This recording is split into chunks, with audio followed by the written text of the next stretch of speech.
guys, thought I would show you how to make bone broth and demystify the whole process. It's so easy. First, you need bones. So I get my bones from the local butchery. So this is about $10 worth of bones. And I just put the bones, actually it's one huge gigantic bone, in the crock pot. Next thing I do, oh, there go the carrots. Now the dog's gonna eat the carrots, is I put carrots, if I feel like it, and onions or whatever I have in there with the bones and some thyme because it's growing in my backyard.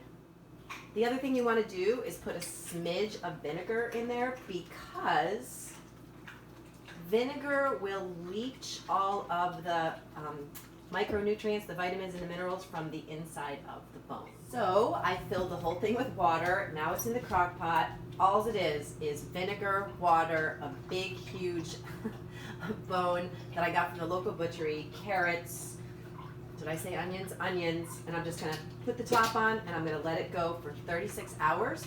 Then I'm going to strain it out and then I'm going to use it for to make chili with, to make stew with, and to drink when I'm fasting with ketones. It's just that easy.